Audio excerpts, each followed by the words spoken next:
If you're an empath or if you think you are, this is going to be one of the most important videos you're going to see today or ever. I'm going to give you the complete and comprehensive guide on empaths.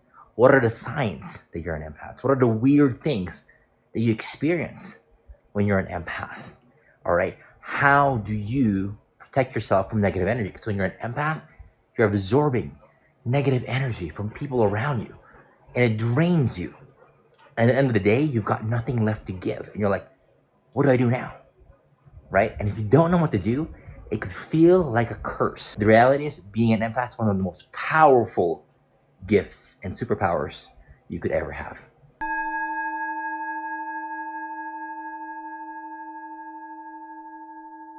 Hello, everybody. Oliver here, Spiritual Activator. I know it probably goes against everything you've ever heard and experienced. You're gonna like, you know what?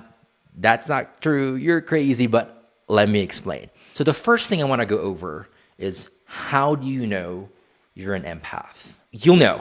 You'll know. By the time I'm done with this video, you'll know exactly, if you're an empath, you'll know even exactly what kind of empath you are.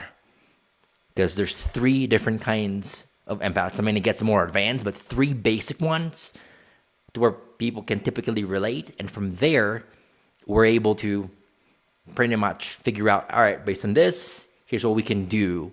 Because honestly, when you were first realizing or experiencing what it's like to be an empath, it's not easy. I'm not going to lie. It's hard. It is difficult. You don't know what's yours and what's not. Like people are always asking you for help. You're the go-to. And for the most part, you give until you're drained. And sometimes as an empath, your light is very bright. You might not think about it, but your light is very bright to where you attract a lot of people who can't facilitate that for themselves, and a lot of darkness and negativity and toxicity and narcissism that you attract because they feed off of light at times. And you can help them feel better and you're giving, to where as an empath, you might have really a love and hate relationship with people. And by the way, as I'm explaining the signs, do me a favor, let me know. Drop me a comment and let me know if you relate with one of these and which one, right? And it's interesting because it's fascinating, because a lot of times people can't verbalize or understand what an empath is and how to know if they are one, right? It's typically you have a love and hate relationship with people, because when people are there, you genuinely might love people or started off that way, but then next thing you know, all they want is to take. Sometimes they're more proactive about taking, and all right, every time you're around me, all you're doing is taking my energy and wanting, and you're not adding value to my life or to my energy. And sometimes that's the case. Sometimes people that are in your life are silent about it, but they feel like a whirlwind of energy and emotion. Have you ever had those? When you're around them, they might not even talk in a way like, hey, help me, give me, I want what you have. It might even just be that their presence, their energy is so strong that you don't know what happens or why it happens, that afterwards you feel off. You feel drained, you feel off, and you just don't have a good vibe afterwards. You just know it. You're like, yeah, that person. And what ends up happening is you build this association of I need to distance myself from people, because when I'm around people, I get hurt, or they take too much, or I'm always giving, or I'm always attracting narcissists or people that take advantage of me. And you have this relationship to where, your heart was once or still is, or at times you want to be open, you want to be there, but has a lot of pain associated from opening it, to where you're like, I'm safer with it being closed. It's going to be open with conditions, so on and so forth, right? Tracking so far? So it gets deeper, because empath, the way I look at it, the way I've experienced it after literally studying and going through the spiritual awakening almost 16 years ago, and diving deep into, studying of energy and personal development, and how can I grow, and how am I wired? Who am I? Because here's the thing, a lot of books out there and a lot of information, they work for the person who wrote it. And one of the biggest mistakes that I've seen out there is people that pick up a book, watch a video, they see something, and they're like, ooh, let me try that, or I have to do that in order to be successful. I've got to wake up at 6 a.m. in order to be successful. I've got to do this. There's all these rules, but guess what? That set of rules worked for that individual. It might not work for you. And as an empath, a lot of the times, there's so much information coming and you're trying different things and you're like, wow, versus the best way that I've found is figuring out who you are, how you're naturally wired. What are your strengths? What are your weaknesses? How you're wired? What's your energetic blueprint? And once you know who you are, once you know thyself, right, then it's easier because you know who you are and know who you're not. And it's very clear. There's a line drawn in the sand to where it's easier to make decisions. It's easier to move forward with things. It's easier to say no to things and yes to things. Is it aligned with who you are? Yes.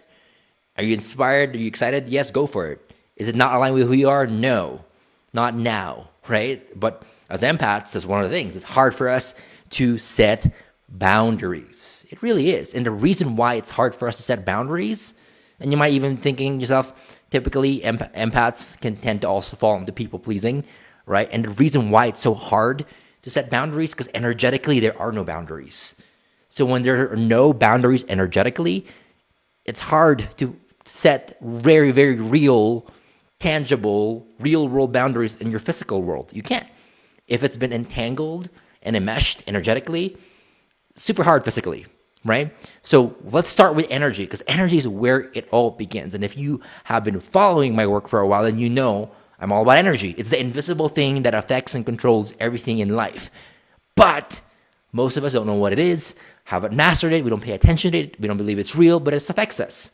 It affects us. As an empath, it affects us more than we know. For example, there are 3 kinds of empaths I'm going to go over. Let me know which one you are, which one you relate to, right? First is what I call the knower.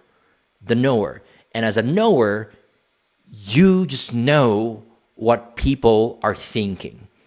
You may be walking around through life, you're knowing, and you come across with somebody, you know their thoughts. Or all of a sudden you have weird thoughts that aren't even yours. Weird self-talk, weird thoughts, maybe images come and you're like, where did that come from? That's weird, it's out of the norm. It might come as thoughts. Because as an empath, you are energetically, they call it highly sensitive person. Well, yes, but I also call it highly in tune with energy. You're in tune. You've got your finger on the pulse, and it has a direct line from that person to you, and you can translate that energy in 3 ways. Their thoughts, or you know what they're thinking, or their thoughts show up in your head. And for a while, it can be confusing because you're like, this is weird. I'm feeling good one day, and all of a sudden I have these random thoughts that are negative, that aren't serving me, that I don't know where they came from. That's the first. Second kind of empath is a feeler.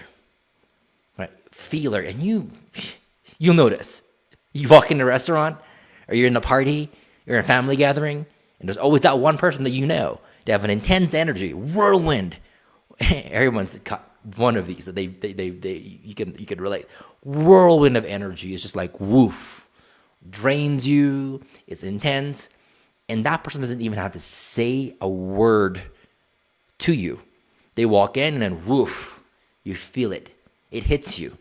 Maybe your heart starts beating faster. Maybe you start feeling anxiety in the pit of your stomach, right? And you're like having a hard time speaking your truth. But whatever, their emotions are, whatever they're feeling, you feel it in your body, because the energy connection for feelers gets translated into emotions.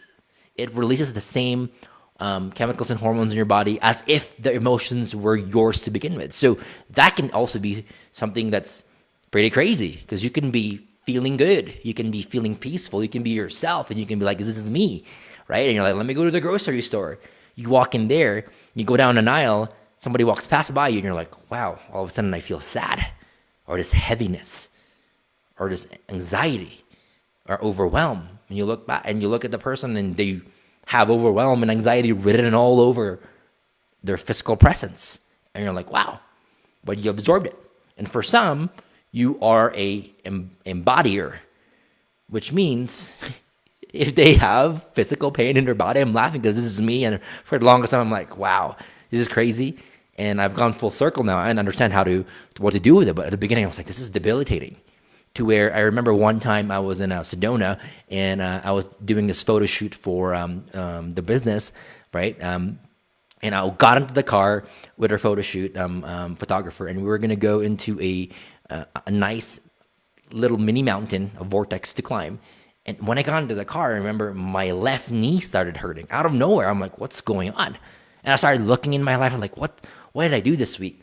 Is it the way, is it because I went to the gym? Is it because I did this and that? Did I sleep funny? What's going on? And I couldn't figure it out. And then it dawned on me. I was like, you know what? I got this knee pain when I got into the car with the photographer. So I turned around and I remember it. It was very interesting. I turned around and I asked, I was like, this might be a weird question, but do you have knee pain? She goes like, yep, on my left knee. I played a lot of contact sports growing up and a lot of injury. So I'm having, it's actually acting up right now. And I'm like, light bulb. And I was smiling because I'm like, all right, it's an energetic connection and I know how to make it go away. And I did. Then afterwards, it went away. Because again, energy can affect us mentally, emotionally, and also physically, and us not knowing. And the craziest thing about it is when you don't know that it's not yours, and you don't know the source of that is energy, and you start looking in your life and start fixing yourself and start seeing what you can do to change, not realizing that the main reason you're feeling, thinking that way and experiencing life that way is because you are highly in tune with energy. And if you don't know how to deal with that, it can feel like a curse.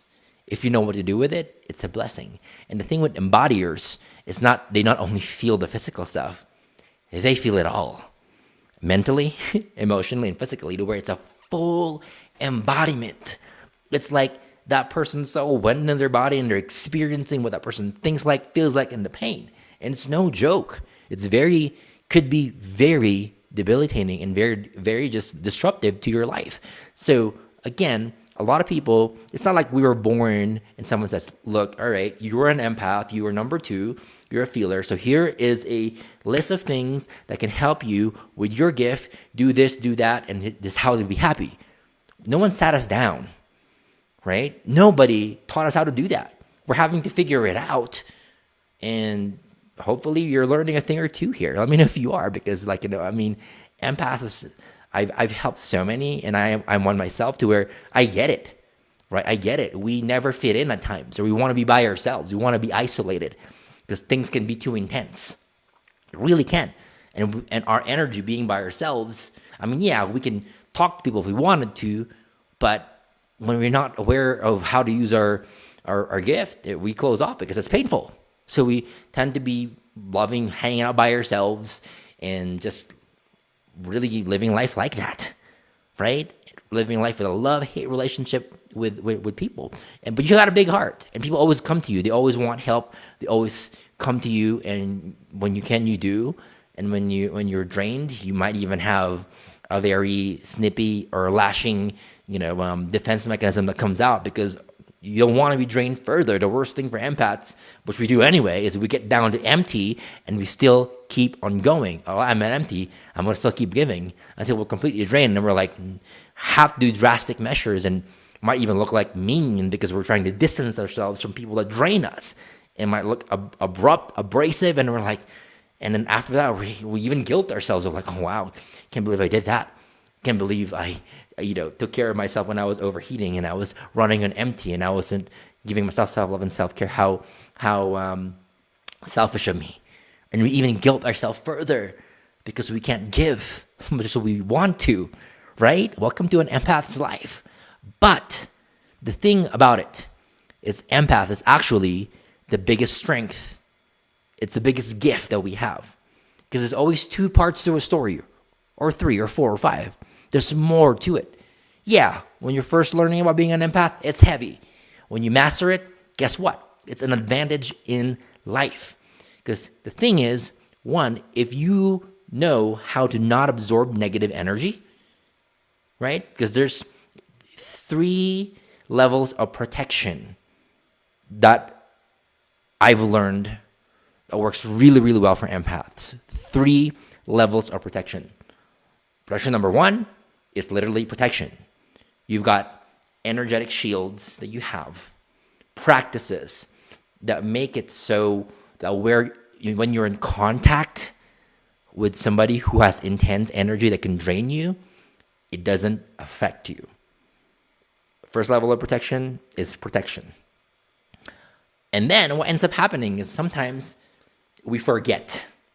We forget to put energetic protections on or do our practices and do our routines and rituals to where we already feel it. It's too late. We're thinking the thoughts. We're feeling the emotions. We're feeling in our body. It's already here, right? So what we do in that point is we have to learn how to clear and remove the negative energy that we've absorbed that's not ours, right? Learning how to remove it and learning how to replenish with positive, energy that really fuels us, that enriches our soul and our being with love, with clarity, with purpose, right? So those are the 2 typically when you're starting out, when you're learning like, oh, I'm an empath. What's the first step? Protect your energy. And at the times that you can't, clear your energy, right? And eventually, the step that you want to get to, what is the preferred step, is you graduate to a place to where you have worked on yourself enough energetically and you know the practices to where you play the vibration and frequency game, right? To where you raise your vibration, you raise your frequency, and as you raise your vibration and frequency, guess what happens? As you raise it, you now are in a space, in a place where negativity can't touch you because it can't even find you, right? And the way I look at it is, let's say you are running in the street or you're biking. If somebody were to throw a ball or a rock at you, it can hit you. And it will hit you because you are visible and you're at the right distance, right? Now, if you are, let's say, on a plane, you are going to fly and you're going to reach a certain altitude to where, yes, someone can still see you, see the plane, but, they try to throw a rock or a ball or something, they can see you, but they can't hit you because you're so high, right? And then there's a place where you go even higher in altitude to where they can't even see you. You're not even in their reality. You're not even in the same frequency or the same universe. You don't even exist. They can't hurt you because they can't find you, right? And I look at it as radio dials. You're turning it on and it's blues. Turn it on, you might turn it a little bit and you're in the middle of 2 songs. The next thing you know, you're in hip hop. Turn around, next thing you know, you're in jazz. Like you're experiencing a very different song, instruments, vocals, feel from each station. And all those stations exist right now where you are. You can't hear all of them. You only hear the things that you tune into. It's the same thing with our personal vibration.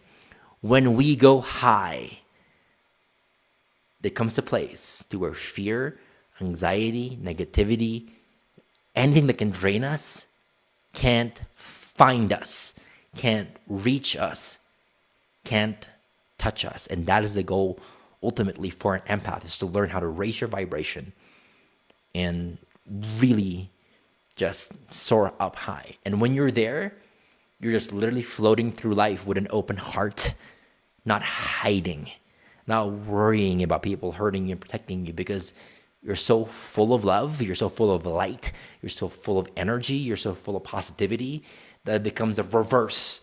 When people affect you negatively and you're like, ooh, that hurt, or that affected me, it'll be reverse. It'll be so radiant with vibrations and positivity that they're like, oof, I'm feeling positive because that person walked through. It's the reverse. You become a force for good in the world instead of being affected by everyone and everything. And that's literally where magic happens. And it's a place that's achievable. And it's something that once you're there, you're like, okay, I'm glad I flipped the book and I'm on this chapter and I'm going to stay here. Thanks so much for watching that video. If you enjoyed it, please don't forget to subscribe to my channel because I have a lot of amazing tips and techniques on how to help you as an empath. Right? So subscribe. Also comment below. Let me know if you have any questions. I want to answer them in future videos. Or if you have any ideas of what you want me to cover in future videos, drop a comment. Let me know. And don't forget, all right, here are some videos that can help you if you're an empath.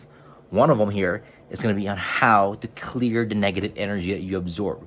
So you don't have to stay and it doesn't have to get stuck with you. You can actually release it, how to protect yourself. So watch it, keep on watching. Let me know what you think, and see you in the next video.